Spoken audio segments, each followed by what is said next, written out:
Right. So, really nice to see everyone on Zoom. Thank you for joining us. Hello, David. And I'm excited about doing this little series that we're doing this year, which we've titled "The Sages." I just want to say a few words as to why I'm excited about it, and then we're going to dive in, looking at the first of the rabbis that we're going to learn about. Judaism is largely not the religion of the Torah. It is obviously the religion of the Torah and of the Tanakh, of the Hebrew Bible, but it's a lot more than that. And in many ways, part of what is confusing to modern Jews about Judaism is that much of what we do isn't actually the same as what's described in the Tanakh.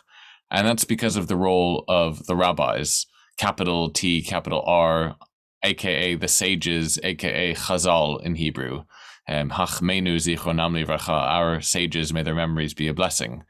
And Ḥazal is a loose term for a fairly small group of people who served as kind of an elite of the Jewish community from roughly 100 BCE until 400, 500 CE.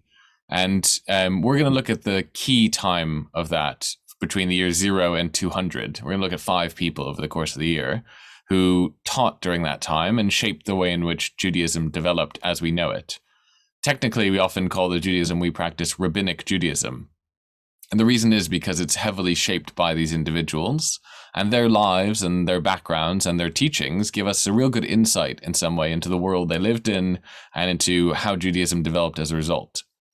The first person we're going to look at is probably the best example of that, which is Yochanan Ben Zakai, who is the first chronologically in the people I wanted to look at, and also the first rabbi in some way, as he's the first one to really establish the idea of a Judaism without the temple.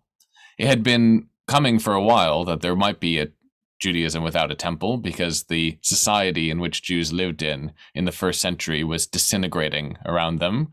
It was a time of civil war, of strife, of invasion, of conflict. It's quite hard for us to imagine, perhaps, being in a great deal of comfort. But the Jewish society in the land of Israel in the first century was in absolute crisis. There were extremist factions and terrorists and collaborators and pro-Romans and anti-Romans and everything in between. And largely it was a group of people living at a time during which 1,000 years on and off of temple Judaism was clearly kind of falling apart. The temple had become corrupt. The rulers and the kings of Israel were largely puppets who were installed by foreign governments, particularly the Romans during our period, and the wheels were coming off. And it was obvious to many people that that was the case, and it pushed them towards extremes, extreme ideologies, extreme views on xenophobia and other people, on society. In some ways, perhaps it's not too different from our own time, in which it feels like sometimes things are kind of falling apart and it pushes people towards extreme views. It happens often in history, but it was really a crisis moment during this first century. Obviously, a big factor, one of the things that emerges from that crisis is Christianity, which is a slightly different topic, but we'll see little hints of that conflict and how it emerges. But Judaism, as we know it, the Judaism that we practice, also was very much shaped by the crucible of that crisis during the century. And Yochanan is one of the key people in how Judaism survives and in the shape and form that the Judaism that survives takes. So what I've done is tried to actually let the texts of our tradition, the texts of our sages, speak for themselves. And all the texts we're going to look at are primary source texts, which I've translated or relied on translations from others, from the Mishnah, which is written down in the year 200, to some of the early Midrashim, which are 200, 300, to the Talmud, which is 300, 400, commentating on the Mishnah. So there are texts which are written after the events, as is usually the case, reflecting back and trying to capture something of who these people were and what they taught. It's somewhat surprising, and maybe you'll agree after we look at it, that actually as Jews in Cheder, in synagogue, we don't really talk about Yochanan Ben Zakai that much, because arguably he is the founder of Judaism in some way. The reason we don't talk about him that way is because then that would mean that Judaism isn't as old as we'd like it to be. It would mean that there's a discontinuity between the Judaism of the temple before going back to Moses and the Judaism after the temple, which we're in now since. But there is quite a big discontinuity, and you could argue that they're different enough that actually Rabbinic Judaism is a different religion. But it's a matter of semantics as to how different does it have to be a different religion. And as usual, things are a lot more fluid than historians who like to label things and categorize things would have you believe. So we're not going to worry too much about trying to categorize it. We're just going to focus on the fact that this is a guy who had a huge influence on a very critical moment and lived at this kind of fulcrum between the Judaism that came before of the temple and of the land of Israel and the Judaism that's come since of mostly diaspora and of the experience of being in exile. So I'm going to share my screen, and I've put probably way more sources than we'll have time to look at as usual, but hopefully you can see that, and kind of tried to organize them into a few categories. So what I want to do first is look at some of the sources that discuss who Rabbi Yochanan Ben Zakai was and what he taught. Because he's so far back in history, we don't have a lot of biographical details. We don't know what year he was born, who his parents were, where he grew up, where he went to school. We don't have much of that. We really only see him as an established leader of the community, and in particular in the moment of the siege of Jerusalem, which we'll talk more about. So we don't have a great deal of biography. He definitely lived during the first century. He's already fairly aged and well respected in the year 70 when the temple is destroyed. So we can imagine he was born perhaps in the 20s or 30s, guessing. He was probably a young man or a child at the time when Jesus was ministering and at the time of kind of earlier crises in the 20s and 30s. So it's someone who comes in kind of overlapping with, but in really the next generation after, when things gradually start to fall apart. In the year 66, the Jewish antipathy towards Rome breaks out into an all-out war, and that's where Yochanan really has a key focus, which we'll see. But in the beginning of his life, he dealt with lots of conflicts before the war broke out between different communities and between the Jewish and non-Jewish community. So first, we have two really interesting kind of lists about Yochanan Ben Zakai, which are recorded in the Talmud based on the Mishnah, in the tractate on Sukkot of all places, but the Talmud is characteristically disorganized. And just wonder if someone can read these for us. Anybody fancy doing a bit of reading? I can't see everyone, so just shout if you feel so inclined. Yeah, Johnny, I do see your hand if you want to take yourself off. Yeah. They say of Rabban Yoḥanan Ben Zakai that he did not leave unstudied Torah, Mishnah, Gemara. Could you try again? Oh, sorry, that was Siri. Agada, details of the Torah, details of the scribes, logic, analogies, astronomy, mathematics, the speech of the angels, the speech of the spirits, the speech of the palm trees, launderers' parables, fox fables, great matters and small matters. Okay, so what image do we get of a rabbi from this list of his accomplishments? How would you describe someone who has this list of things that they are studied in?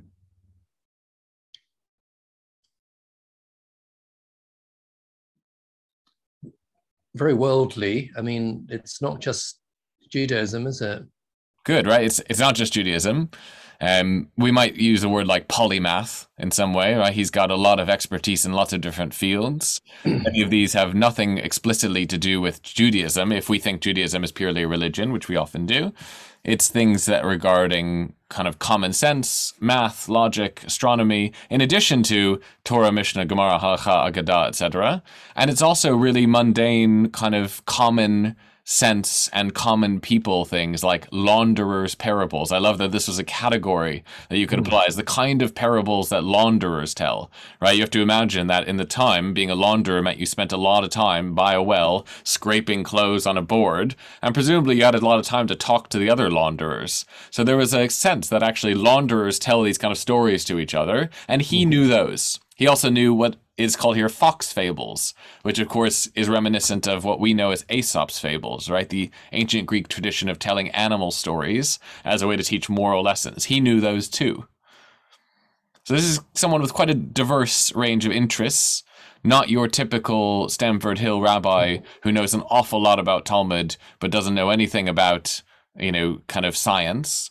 This is someone who was engaged in lots of different things. Speaking to spirits as well is not, it's a bit surprising, perhaps. Yeah. Right, we have a hint of kind of mysticism, we might call it, being one and the same with mathematics and Torah and logic and Fox fables. And, you know, the sense, I love this idea that he knew the speech of the angels, the speech of the spirits, and the speech of the palm trees. Right, he could understand what the trees were saying as well as what the angels were saying. We have, as it summarizes at the end, the great and the small, from the very mundane things to the very, very dramatic spiritual things he was familiar with, which is a really telling way to describe a rabbi. How about our second description here, which is slightly different? They say of Rabbi Yochanan Ben Zakai that during his whole life, he never engaged in trivial conversation, nor walked 4 cubits without studying Torah or without tefillin on, nor did any person precede him to the Bet Midrash in the morning, nor did he meditate in filthy alleyways, nor did he ever find himself sitting idly, but only sitting and studying, and no one but himself ever opened the door to his students. He never said anything that he'd not heard from his teacher, and other than on the eve of Pesach and the eve of Yom Kippur, he never said, "It is time to leave the Bet Midrash." His disciple, Rabbi Eliezer, conducted himself in the same manner. Okay, so what do we learn about him from this? Before we saw knowledge, here we see behavior. Anyone, take yourself off mute and chime in. Meant to be a discussion. Who is this person? How would you describe him?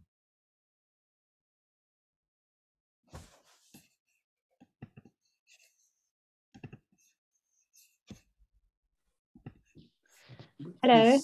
He was very diligent in his studies, being always present in the hall of study, which it almost seems like the opposite of his biography from before that says he was out doing all sorts of things. So whilst his behavior is very studious, it seems to be the opposite of him sort of going out and learning the launderer's tales. Right. Right. It seems to be a contradiction, perhaps. Robin, what were you going to say? Yeah, a bit of that, and also like not wasting a moment. So everything he was filling, there's not wasting a moment, and also there's a sense of humility about him as well. But the sort of no one but himself ever opened the door to his students. Right, very good. So even though he had this lofty status, he was always the one who opened the door, right? He didn't see himself so high that he kind of held himself in high regard. And despite that, he was kind of constantly seen to be studying. Now, actually, if he's in the Beit Midrash all the time, it doesn't necessarily imply that he's studying Torah all the time. Maybe what he's studying there involves launderer's fables and fox fables and astronomy. Maybe the Beit Midrash is for more than Torah in his description. Maybe while he's got his tefillin on, he's learning geometry. Perhaps the reason it seems to be a contradiction is because we think of the Beit Midrash as being a place of exclusive Torah, and maybe he didn't. Shiloh says in the chat, very conscious of words and conduct, right? What we would call mindful today, perhaps, which is a good way to describe these descriptions of him. Does this strike you as a political person? No. Right. So that's something that interests me, is we're going to see him in a very political role and a very controversial role. But these descriptions of him don't imply necessarily that he's someone out there engaging with public society quite so much. It's someone who's fairly reserved and studious and knowledgeable in a wide array of topics, but mostly is in the Beit Midrash, modeling good behavior and good study for his students. So we can imagine perhaps this is pre-destruction, pre-war, pre-conflict, but he's pushed as time goes on to kind of engage more with the stresses of the society around him, which is what we'll get a look at. I aspire to this first list, by the way. This is the correct list of the attributes of a rabbi. Haven't quite got down the speech of the palm trees yet, but that's because there's so few palm trees in St. Albans, clearly. So I think I just want really everyone who studies in rabbinical school to like paste this on their wall, because it's very tempting to think that what a rabbi is someone who knows a lot of Torah, but it also should be more than that. And I think that he sets a good example in that regard. 4 cubits, by the way, is about a meter. So the idea that he never walked more than a few steps without studying something is he's preoccupied all the time with studying everywhere he goes. I'm guessing he wasn't quite as absorbed in Wordle as we are. Although mathematics, who knows? What I want to look at next is a bunch of texts about his conflict, his attempt to resolve conflict and mediate conflict. A mediator is a good description for him in many of these senses, with other people in the community around him, Jews and non-Jews. And the first example is someone who's not Jewish, which is this story, which I tried to break up to make it a bit easier to read, about him being questioned by a heathen, right, a non-Jew in the community around him, presumably a Roman. Right, other places this guy is identified as Roman general, but it's quite vague as to who it might be. Anyone want to read this one for us?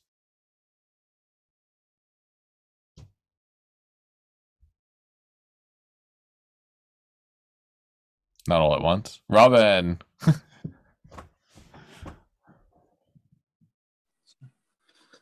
A certain heathen asked Rabban Yoḥanan Ben Zakai, the rites you perform in connection with the red heifer reek with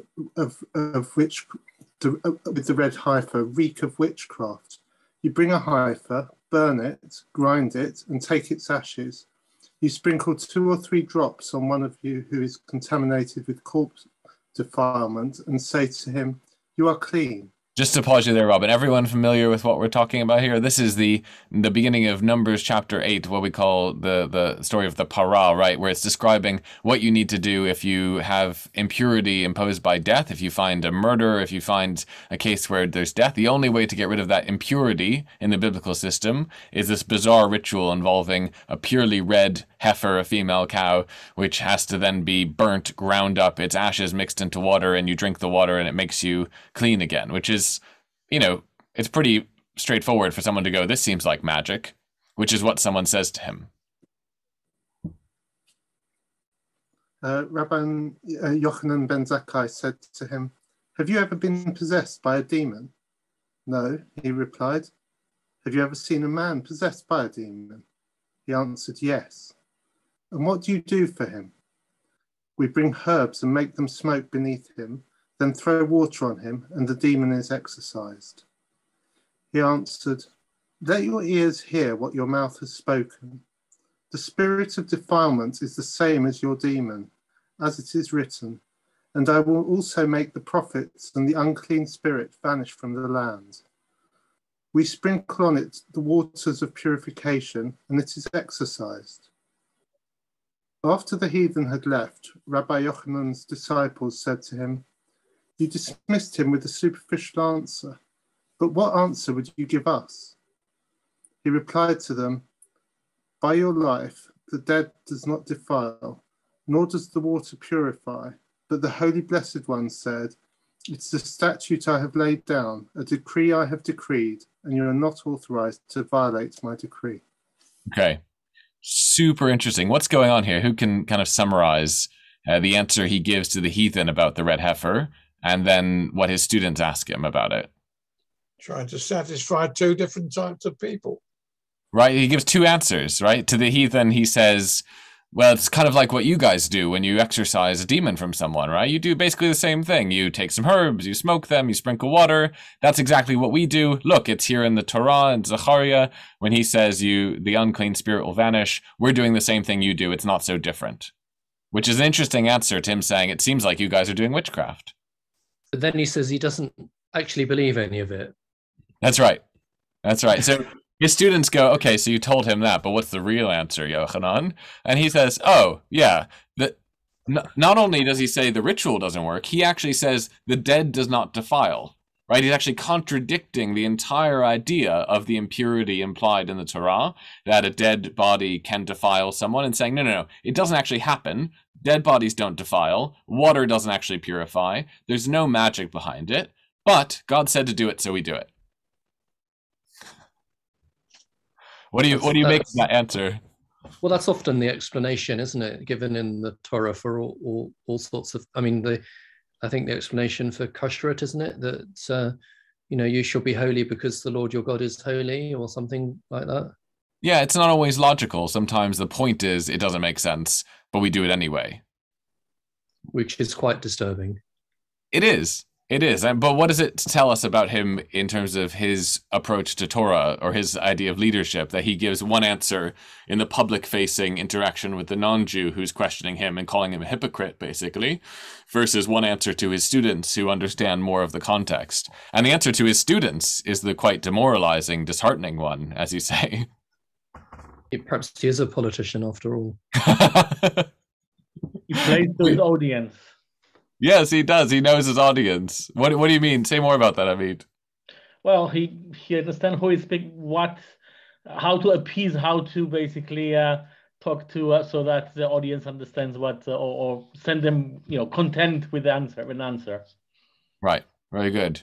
It's a skill that is going to come in handy for him when he starts talking to emperors and Caesars, is that he's actually quite adept at understanding what the right answer is to give in what situation. But it seems, or could seem, quite disingenuous that actually he gives different answers to different people. And it's hard to know what he really believes as a result, like a politician, perhaps, because he's giving different answers. It seems like the real answer is the one he gives to his students, which is, yeah. It's not clear that they're totally inconsistent answers. So the fact he hasn't, they can both be true simultaneously, because he hasn't said to the Roman anything. Yeah, what he said there is just that what we do is no different from what you do.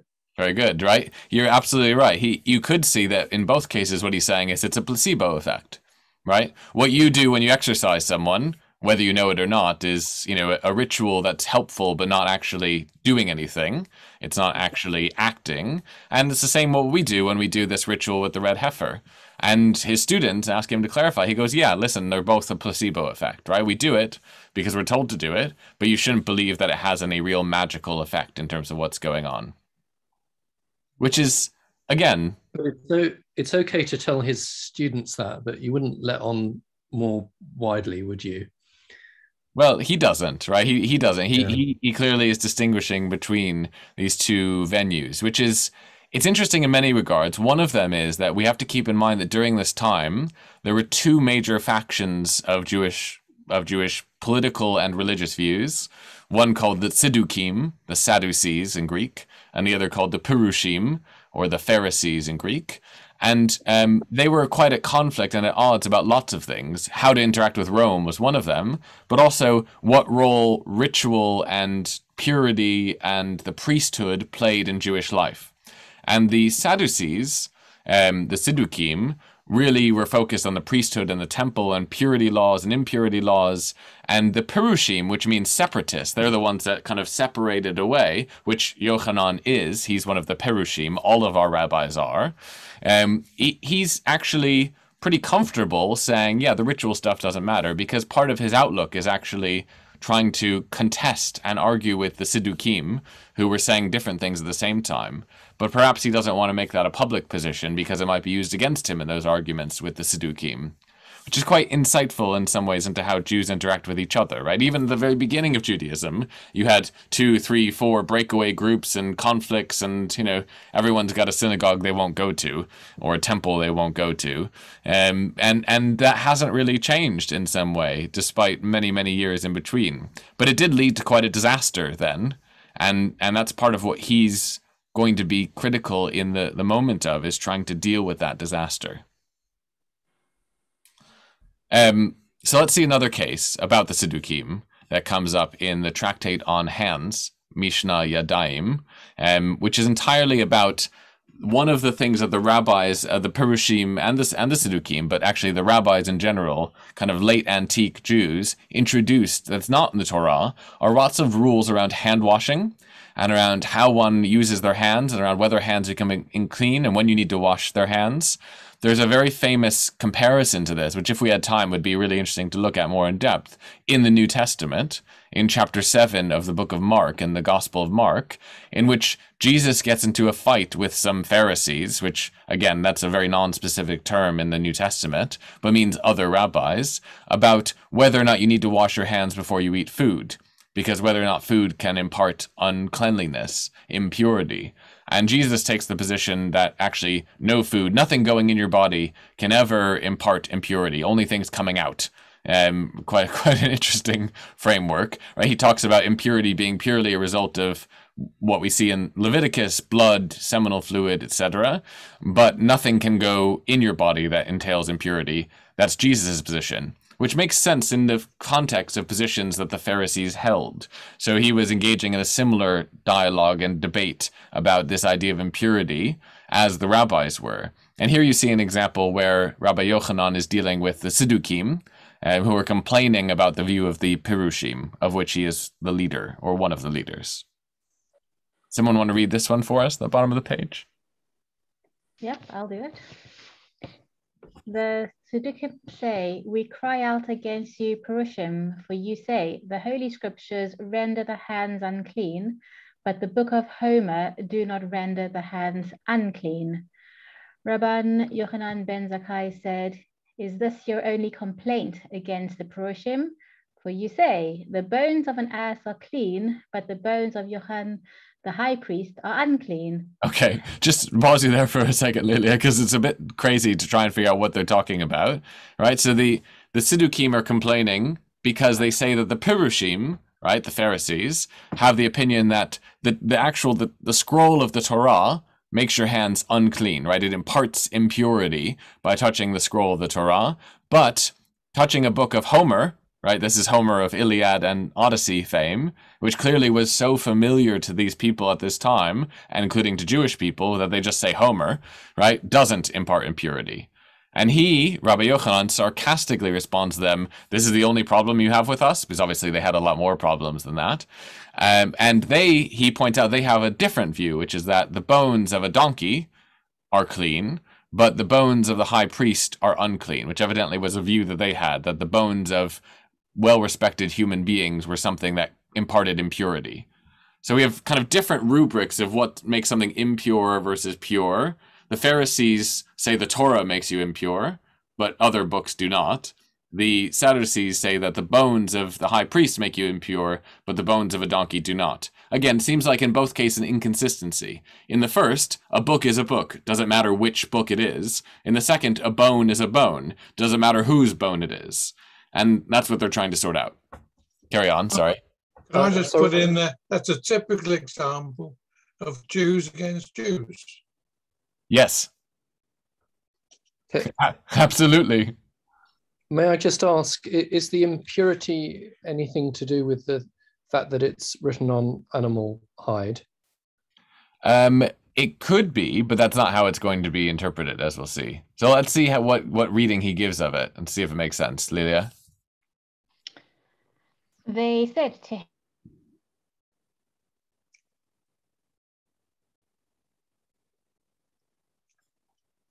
I think you froze. I may have frozen. No. Sorry, Lila, I think you guys froze for a minute. Okay, well, I'll pick it up. I don't know if you can hear me. Sorry if you can. They said to him, "Their uncleanness corresponds to our love for them, so that no man will make the bones of his father or mother into spoons." Right, so the rationale of the Siddukim is, people that we love, things that we love, their bones are unclean because we don't want to encourage people to make their bones into spoons. Evidently, this is a problem. People making their relatives' bones into spoons.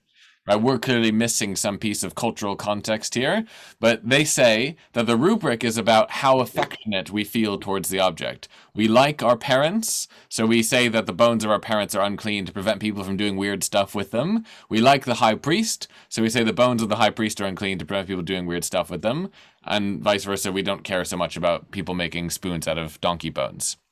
He said, that's Rabbi Yochanan, to them, actually we have the same rule. With the Holy Scriptures, their uncleanness corresponds to our love for them, but the writings of Homer, which are not beloved, don't render the hands unclean.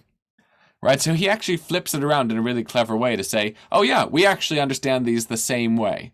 You think that you have a complaint against us, but we have the same logic underneath, which is something which is beloved and sacred and important to us, we actually see as causing impurity. Ironically, perhaps, it causes impurity because it's important and holy and separate. But things which are mundane and unimportant, like donkey bones in the Siddukim case, and like Homer in the Pharisee case, they don't cause impurity because they're not so important.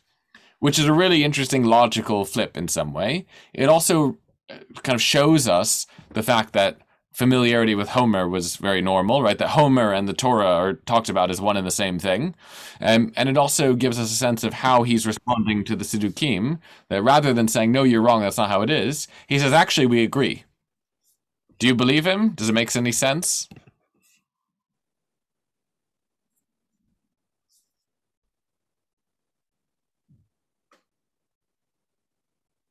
Hi guys, sorry you froze.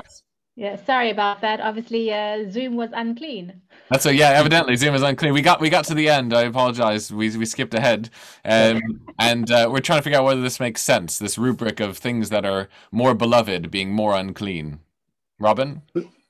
Well, you can sort of think. I guess if you want to deter people from touching it, then you say it makes your hands unclean. It's a deterrent effect. So it's the same as with the, you don't want people to make bones into spoons. You don't want people to sort of get their grubby hands all over the Torah.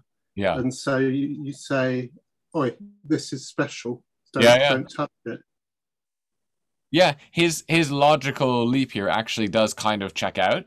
As strange as it may be that people are making their relatives' bones into spoons, and as strange as it may be that he's talking about the Torah and Homer in the same sentence, there is a sense here actually in which his logic makes sense, and what he's trying to do is collapse the difference, right? He's a peacemaker in many ways and a mediator. He's trying to say, oh yeah, you think you have a problem with us, but actually we agree, right? We might talk about it different ways, but we have the same rubric, which is about this sense of how beloved something is and thus how unclean it is. Uncleanness here being about kind of separation and putting it aside and making it special.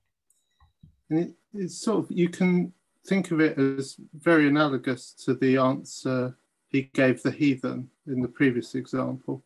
Right, we're not so different. It's to bring the two things into equivalence. Yeah. Right. That's his tactic. Yeah, absolutely, right? We see the same kind of strategy, the same tactic, which is we're not so different, you and I, right? Actually, what we do isn't that different from what you do, which is a very interesting move in a time where many Jewish leaders were trying to further differentiate and say, no, we're different. We're not like you. We're not like you Romans, right? We don't read the books that you read. We don't care about things you care about. He's saying, actually, we're not so different, right? To the Siddukim, who are the chief enemies because they're also Jews, and to the Romans, who are kind of these foreign occupiers who are quite fascinated by Judaism, right? At this point, there's no idea of anti-Semitism. They think that the Jews are a bit wacky, but they're interested in it. If you look at Roman writers from this period, including very famous ones like Cicero and others, they think Judaism is kind of an eccentric oddity. They're interested in it. They're genuinely curious about it because at that point, they see it as very ancient. Sorry, Reg? Reg, was that you? No. Oh, okay. So good. So there's one more little short one here before we get onto the main focus, what I want to do. I'll just read this one and it'll become more important when we look at the next bit.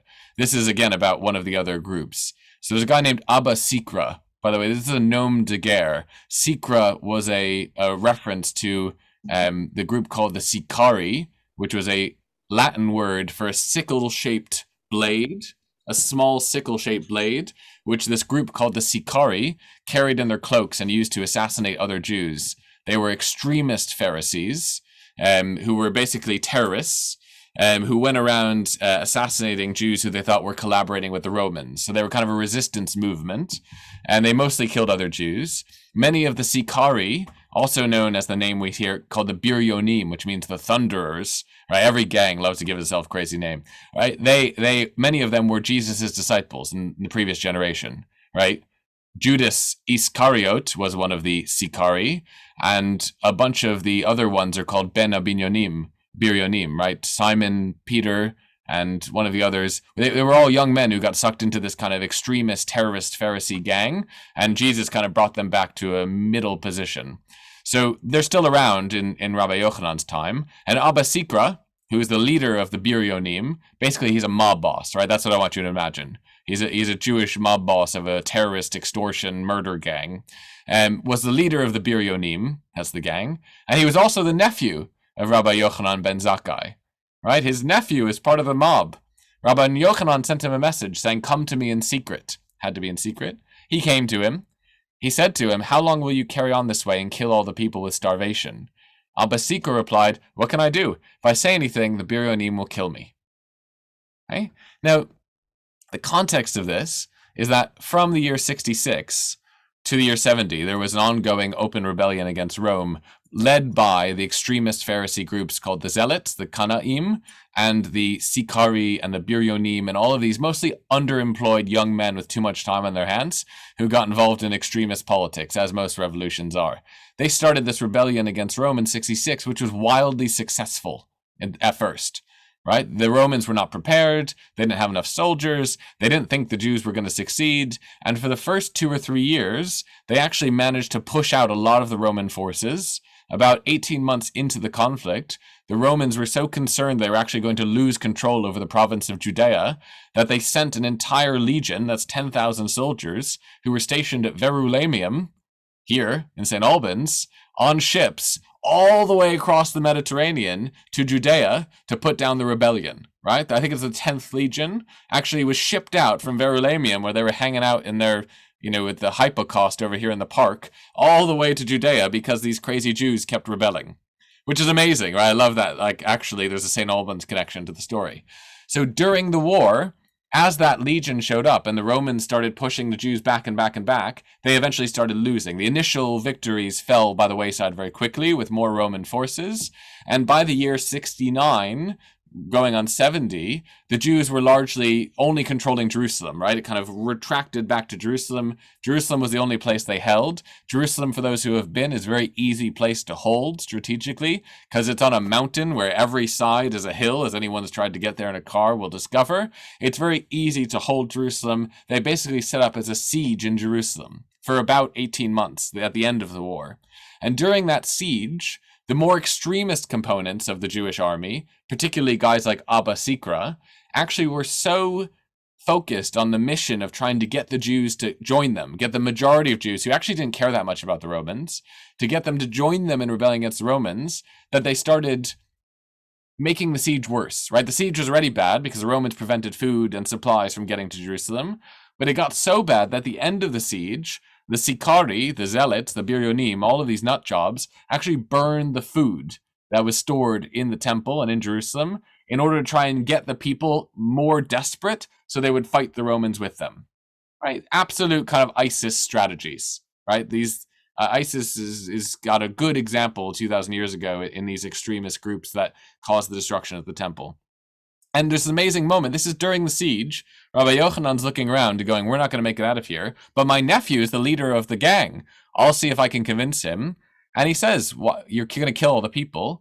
And the response is one of real weakness, right? Like a classic kind of criminal response of, well, I can't do anything because if I did, then my own people will kill me. And we don't hear Rabbi Yochanan's response. But there's a real sense of kind of disappointment in the inability of Abba Sikra to control this and to try and find a compromise, right? Okay, so let's look at the critical story here, which is about the end of the siege. And at the end of the siege, after the 10th Legion comes and they start to actually control it, eventually not only do the Jews not control Jerusalem, the Romans start to encroach on the hills of Jerusalem and gradually in Jerusalem itself. And the only place the Jews remain, all the fighters who remain, who haven't fled, are in the temple compound itself, right? The Temple Mount, as we know it today, what is on top of the Temple Mount would have been a walled compound they were holding up. And at the end of the siege, Roman army shows up, led by a young guy named Vespasian, right, whose adoptive father was the emperor at the time. And so this was his moment to kind of challenge himself and go out and have a conquest before he comes back and is selected for emperor himself. Vespasian does become the emperor, as those who have studied Roman history will know. So someone will read this for us? I think I'm going to nominate David because, yeah, no, David's not going to read. Anybody else fancy reading? No, I'll read. That's okay. Yeah. If you want to, let me know, because everyone gets sick of me, but I'll read for now. When Vespasian came and besieged Jerusalem, he set up camp opposite the wall of Jerusalem and said to the citizens of Jerusalem, "Hand over your bows and arrows from Jerusalem, and I'll leave you in peace." Right? Actually, quite a sensible position. He says, there's amnesty, give us your weapons, we'll leave. Right? We'll leave you alone. He said this to them once, and then a second time, but they did not accept. Rabban Yoḥanan Ben Zakai said to the people of Jerusalem, "You are causing the destruction of this city and the burning of the temple." They said to him, "Just as we rallied forth and prevailed against the first commanders, so too we'll rally forth and prevail against this one, and we'll kill him." Unrealistic, but aspirational. When Rabbi Yochanan Ben Zakai saw that the people were not willing to listen to him, he said to his disciples, "Comrades, get me out of here at once." They placed him in a wooden coffin.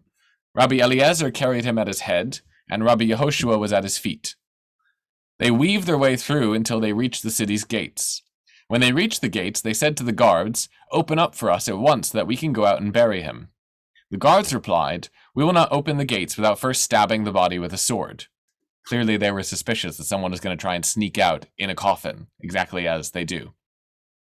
The disciples replied, "You will be responsible for spreading an evil report about your regime. Tomorrow they'll say they even stabbed Rabbi Yochanan." And they're using their reputational strategy of, "Oh, you don't want to be seen to be stabbing corpses. People won't like that." Finally, the guards stood up and opened the gates for them. When Rabban Yoḥanan Ben Zakai reached the Roman camp, he said, "Greetings to you, the king. Greetings to you, the king." Vespasian said to him, "You are liable for 2 death penalties. One, because I am not yet a king, and yet you call me a king. And furthermore, if I am a king, why didn't you come to me until now?" Rabban Yochanan Ben Zakai said to him, "As for what you said about yourself, I am not a king. In truth, you are a king. If not now, then in the future. As if you were not a king, Jerusalem will not be handed over into your hand." Very clever way to save its butt there. "And as for what you said with your second comment, if I am a king, why didn't you come to me until now? There are zealots among us who didn't allow us to do this." Vespasian said to him, "If there is a barrel of honey and a snake is wrapped around it, wouldn't they break the barrel in order to kill the snake?" Just imagine that for a second. It's a weird image, right? Barrel of honey, snake wrapped around it. What would you do? Would you break the barrel to kill the snake? Rabbi Yochanan was silent. He didn't respond. Okay? There's a postscript here, but for a second, just want to remain there. So this is quite a wild story, right? In the siege, Rabbi Yochanan tries to convince everyone that they need to compromise, they need to surrender their weapons, and that way the Romans will leave them alone. Everyone says, "No, we're going to fight till the death." He tries to tell them this will mean the destruction of Jerusalem, the destruction of the temple, this will be the end. And they go, "Nah, we can do it." He realizes it's not going to work, he can't persuade them, and instead comes up with this elaborate ruse in order to smuggle himself out of the siege, because the only thing that were allowed to go out of the siege were dead bodies to be buried, which is quite a nice thing for the Romans to allow, because in a lot of sieges they used to chuck dead bodies over the walls in medieval periods. And when he gets there, him in the coffin, trying to stay really still, I imagine, they say, "Okay, you can go through, but we're going to stab it first to make sure he's really dead." And his critical moment, you can imagine in the TV show, a kind of, here's where it all falls apart. But his students say, "Oh, you don't want to do that, because then people will think you're really cruel." And this appeals to the Romans. They go, "You're right, you can go through." He gets out to the gates. You can imagine them carrying this coffin up to the lines, right? Not only the lines, but the tent of the commander of the Roman army. 2 rabbis carrying this coffin of a 3rd rabbi. They plop the coffin down in front of him. Out pops Rabbi Yochanan Ben Zakai, who says in this very kind of pleading way, "Greetings to you, the king. Greetings to you, the king." Right? In Hebrew, it's much better. "Shalom alecha hamelech." Right? He says HaKaisar in one of the sources, the Caesar. Right? He comes out and immediately is saying, kind of bowing before Vespasian, saying, "Greetings to you." And Vespasian is angry at him, right? Because he's lying. He's not the king. And if he was, why wouldn't he have come out sooner and had this conversation? Why wouldn't he have come out for a parley, for a discussion sooner? And he says, on the first point, "You will be a king, trust me." By the way, in a few weeks' time, Vespasian becomes emperor. he goes back to Rome, and his son Titus takes over the siege and is the one who actually ends the siege and destroys Jerusalem, which is why the Arch of Titus in Rome is what depicts them carrying away all the Jewish refugees and the loot from the temple. So he's right that he will shortly be a king. And he says, if you weren't a king, then you couldn't have Jerusalem. So you must be a king. Great circular logic, right? Which is very good at flattering and also avoiding the question. In the second point, about him saying, why don't you come out sooner? He says, listen, there's a bunch of nut jobs back there who wouldn't let anyone leave. So I had to come up with this elaborate thing to come speak to you. Pretty cheeky way to talk to the future emperor of the Roman Empire. But it seems to work. He at least continues the conversation. But Vespasian gives him this riddle. What's this riddle about? A barrel of honey wrapped in a snake. What do you do? What would you do? What's the riddle asking?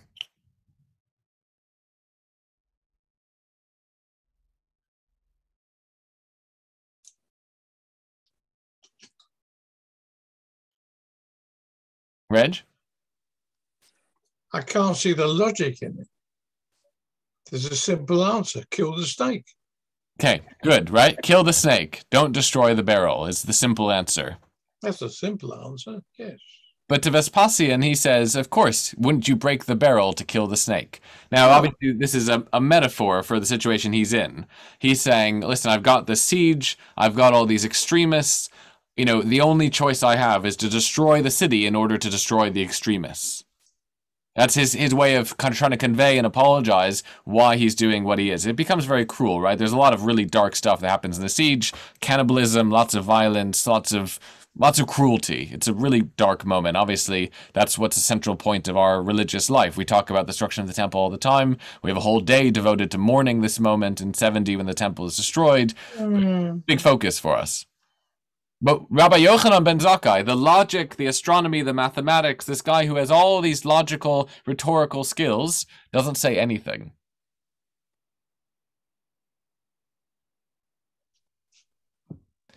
Now, there's a postscript. There's about his students much later.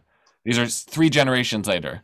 Rav Yosef later read the following verse about him. Some say it was Rabbi Akiva who applied the verse to Rabbi Yochanan Ben Zakai. I am the Lord who turns wise men backwards and makes their knowledge foolish. Clearly a criticism of Yochanan. As Rabban Yoḥanan Ben Zakai should have said the following to Vespasian in response. In such a case, we take tongs, remove the snake and kill it, and this way we leave the barrel intact. So too you should kill the rebels and leave the city as it is. Right, so the rabbis later, who are descended from Yochanan Ben Zakai, and the fact that he saved Judaism by the fact that he escaped from the siege and negotiated with Vespasian, actually go back and criticize him. To say, how could this clever guy actually do something so foolish? He should have said to him, you just kill the snake. He should have negotiated to say, we'll hand over the terrorists, you leave the city alone. But he doesn't. And what he asks for is, he says famously, the Talmud records elsewhere, give me Yavna and its sages, and a doctor for Rabbi Tzadok, and we'll go in peace. So what Rabbi Yochanan Ben Zakai actually does is gets himself out, and a small group of students with him, who he trusts, literally kind of 5 to 10 people, and says to Vespasian, give me my students, we'll go to a town called Yavne, which is in the mountains far from Jerusalem, and we'll rebuild Jerusalem there, and you can destroy everything. Which is controversial. Right? It's a compromise, but could there have been a better compromise? Could he have said, actually, we'll give you the terrorists if you let everyone else go? Could he have said, let the women and children go? Could he have said something else? He's in front of the emperor. He could have said so many things. But instead, he says, give me Yavne and its sages. And the result is that it works. Rabban Yochanan he gets his sages. Rabban Yochanan Ben Zakai and 5 or 6 people are allowed to leave the temple, go to Yavne, and at Yavne, they rebuild Jerusalem. We'll see everything that the other sages, all of them, are from the academy at Yavne. There is no aspect of Judaism that survives other than through Rabbi Yochanan Ben Zakai. All the other schools, the Siddukim, destroyed. The Zealots, destroyed. The Sikari, destroyed. All of the other schools, even all the other Pharisees, destroyed. The only actual schools that survive this moment are the Christians, who went underground and later resurfaced, and Rabbi Yochanan Ben Zakai's students at the academy at Yavne. So it does work. He saves Judaism by doing this. But even his own students criticize him to say there probably was a better way to do that. We were just saying that he literally sacrificed all of Jerusalem and all his so-called enemies, or not enemies, but people who he disagreed with, because his nephew was too weak to do anything. So it's almost as if he judged them not fit for this world. And he let the Romans do the dirty work. And when you say he saved Judaism, he saved his Judaism. That's right. So, Wow, very cutthroat. Yeah, it is in a certain sense. It is very. It's a very kind of dark, fascinating moment. Whether or not people think he's a hero or a villain has varied, including his own students and the rabbis. There were so many other Judaisms that existed that are exterminated by the destruction of Jerusalem and the temple, which we don't have much knowledge of. Right? We found the Dead Sea Scrolls and went, oh, there was this whole other community that was living out in the desert. There was this and that and the other thing. All of that is gone. He survived, and his school survives, and as you say, his students survive, and he carries on and develops the tradition from there, but almost single-handedly. And it is quite a tricky thing. I mean, if you're able to stand in front of the emperor and say, you know, why not ask for more? Now, there's another statement, which I didn't include here, where they say, oh, actually, he didn't ask for more because he knew it wouldn't be granted. He knew that if he asked for more, if he said, actually, kill the terrorists and let everyone else go, that Vespasian would say no. So he asked for what he knew he could get, which was, me and my 5 friends are going to get out of here. Which is interesting. It's almost the opposite of Sodom and Gomorrah, isn't it? He's not, you know, Abraham negotiates, you know, with God. I mean, obviously, you know, he wants to save the city for the sake of, you know, wise people, whereas Yochanan is, you know, quite happy to let them all burn, isn't he? Yeah. I mean, it's not like he's set it out this way, right? We see all these hints that in the years before he's tried to warn people. He's tried to say, you can't do this. He's tried to stop the terrorists. He's tried to negotiate with the terrorists. None of it's worked. And there's a real sense of frustration on his part, which is interesting. And remember, that frustration starts with a view, an ideological view, that actually the temple isn't that important. Jerusalem isn't that important, right? Which is, of course, is the view that becomes central to the rabbinic enterprise, is it's okay that we don't have the temple. We can do other things instead. And all of that, the entirety of what we call rabbinic Judaism, is Yochanan Ben Zakkai's view because of that, right? Like when I say he's probably the founder of Judaism, arguably, it's because of this moment and the way that he actually shapes so many views that come later, including, there's a next text I want to look at, is a really interesting moment about what this looked like afterwards. So this is a few years later. Once, Rabban Yoḥanan Ben Zakai was leaving Jerusalem with Rabbi Yehoshua. So that after the Romans fully conquered, they went back and forth a little bit. And he was following him, and he saw the temple in ruins. Rabbi Yehoshua cried out, woe to us, for it lies in ruins, the place where atonement was made for Israel's sins. But Rabbi Yochanan replied, my son, do not grieve, for we have another form of atonement that is similar. And what is it? Acts of loving kindness, as is written in Hosea, I desire loving kindness and not sacrifice. So, what does that tell us retrospectively about his view of the destruction of the temple and his role in it? The complexities of this man are fascinating. What does this tell us? It shows that it's almost like it was out of compassion that he had Jerusalem destroyed, you know, to save, you know, the Jewish life as he saw it. Because I suppose, you know, if the zealots or his nephew, you know, that had succeeded, then, you know, who knows what kind of Judaism you'd have nowadays. It could be sort of ISIS style, sort of more or less engaged in discussion and contemplation, but more sort of worldly. So it's interesting.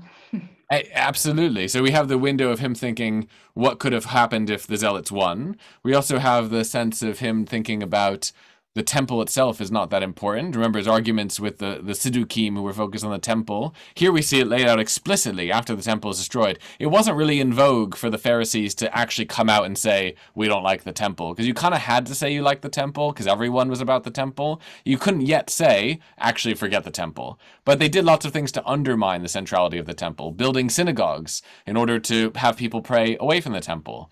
Encouraging less sacrifices to stop the people going and doing their sacrifices. Jesus as well, to go back to Jesus, right, his overturning the money changers' tables in the temple is again criticism of the temple is corrupt. You shouldn't be doing it this way here. So there was lots of resistance to the temple, which, you know, from Yochanan Ben Zakai's point of view, all of the fights with the Siddukim about the temple are kind of a moot point now because there is no temple and there is no Siddukim. And he's able to reframe the whole thing. The whole thing. For 1,000 years, our religion was about sacrifice and the temple. Over the course of 1 year, it's destroyed, and the temple is completely gone, and all of this, all the priesthood, all of the implements, the altar, all of the stuff is gone. And as a result, you either have to adapt or be eliminated, right? And he chooses to adapt. He says, okay, well, we can do another way. And he has sources. He draws on the prophets who say, actually, God doesn't care that much about sacrifice. God cares about being a good person. And he institutes the idea that we can pray instead of doing sacrifices. And he develops the idea that study is more important than observing ritual commandments. And he gradually takes other aspects of Judaism that were ignored during the time that the temple was dominant and kind of stitches together out of these pieces a new vision of Judaism, which is quite different than what came before and which is uncontested because everyone else is gone. So there's this opportunity to really develop something new and thriving, which doesn't last very long. The Romans start persecuting this new Judaism pretty quickly, which we'll see more of next time we look at our next sage, Rabbi Akiva. But it actually is a moment where there's a real opportunity for creativity. Catastrophe and creativity tend to go hand in hand because it allows a kind of opportunity to start over and rethink things. And that's exactly what Yochanan Ben Zakai does. There's also a component of this which I think we should think of as kind of harm reduction, right? The alternatives from his point of view were everyone gets destroyed and there's no Judaism at all anymore, or most people get destroyed, but one type of Judaism can survive and develop. And although neither option is good, he chose the option that he saw as less bad, which is really a very practical, very compromise position to take, is actually which is the least bad position rather than which is the best position. Because the best would have been to get everyone out safely and continue on as things were going, but he clearly thought that wasn't going to be a possibility. Vespasian wouldn't allow that. But he thought there was an opportunity to allow him to develop his own school of Judaism, separate from the temple, not fighting the Romans, and away from all of the conflicts that plagued the century before.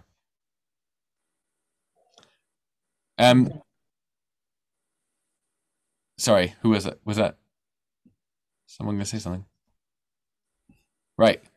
Last thing, and just two lovely little quotes that we see as I label aphorisms because they get quoted a lot in Rabbi Yochanan Ben Zakai's name and other texts, both of which give us a little window into who this complicated man is from what we've seen all throughout these sources. First one, if you're holding a sapling in your hand and someone comes and says, "Come quick, the Messiah is here," first plant the tree, then go greet the Messiah. Right? Remember, a lot of these extremist movements were focused on the figure of the Messiah. What does this tell you about his views about all of the things he went through and what he thinks Judaism is focused on? He was skeptical. Yeah. Yeah. It's like first deal with the real life and then we can look for, the Messiah. Very good, right? He saw in his lifetime so many people get wrapped up in messianic religious movements where they were following this preacher or that preacher. Jesus is one of many messianic claimants during this time, and all of it led to disaster. Extremism, fundamentalism, terrorism, disaster. He kind of responds to that with this very practical, that's fine and nice, I love the Messiah, but first, work on what's in front of you, right? And work on the future. The idea of actually you're holding a sapling, that's going to be more important because it has a future. It will become a tree, right? So do that first and then worry about all these other issues in terms of political messianism and fighting the Romans and whatever else. It's really a great window into how this guy thought about Judaism and about himself and his philosophy in many ways about how we should live our lives is, not to get too wrapped up in these ideological battles at all. He ultimately is an anti-ideological figure. He doesn't really have an ideology. In some ways, that's why he feels a little bit kind of slimy. Right? He says one thing to this guy and one thing to another guy and negotiates with the Romans and bows to Vespasian and kind of plays all these games. It makes him feel a little bit sometimes cagey and hard to pin down. But it's actually a very purposeful kind of non-ideological stance. He doesn't subscribe to a movement or a view. He doesn't follow anyone. He seems to use common sense and his logical, analytical view of the world to try and assess what the best way to approach things is. And that's actually quite a nice way to understand who he was. Last one here, often gets quoted in his mind and goes back to our very first source about kind of his humility in some way, is if you've been studious in learning Torah, don't take credit for yourself because it was for this purpose you were created. Right? Which is really interesting because he is someone who doesn't take much credit for himself. He doesn't make himself a big feature of the Judaism that he innovates. We don't have a lot of focus on him as an individual in our own Judaism. It's not named the Rabbi Yochanan Ben Zakai School of Judaism. We actually very rarely even talk about him. So we have this picture of someone who sees their duty as being one of working on behalf of the people in a very kind of surprisingly compromised, relaxed, sometimes frustratingly unenthusiastic way, but a way that actually offers a lot of positives, perhaps, to our image of what Judaism can be. Especially in our own era, someone like Yochanan Ben Zakai is actually quite rare to find. Someone who has the worldly knowledge of all these disciplines, someone who's willing to make hard decisions and make compromises. He has his dark sides, right? No one's perfect. There's a real dark element of the decision he has to make in that crisis. But there's also quite a positive view of actually what Judaism is about. And although he maybe could speak the language of the palm trees, he was more focused on what's in front of him and on planting the sapling first. And I actually think that's a really good thing for us to kind of have in mind as a model of what the rabbis are, what rabbinic Judaism is. This is the first one. He is the first rabbi in some ways, and he sets the tone for everything that's come after from then until now. So it's quite an interesting figure to learn and to look at a little bit more, and hopefully you've enjoyed taking a look at him more in depth with me this evening. Encourage you to read more about him, and there's lots of good resources. Heavily recommend, if anyone's interested to read more about these guys, really great series called The Sages by Binyamin Lau, who's a modern Orthodox rabbi in Israel. He wrote them in Hebrew first, but they've now been translated to English. There's 4 volumes, and it's a bit academic at times, but he really focuses on trying to give you a picture through the sources, as we've done, of who these people were, what mattered to them, why they made the decisions they were, and how they shaped Judaism. And it's partially the inspiration of trying to do some learning around these individuals as we started this evening.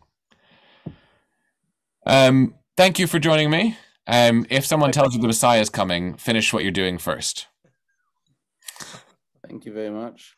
Thank you. Thank you. Thank you. That was fabulous. Thank you so much. Have a good night, guys.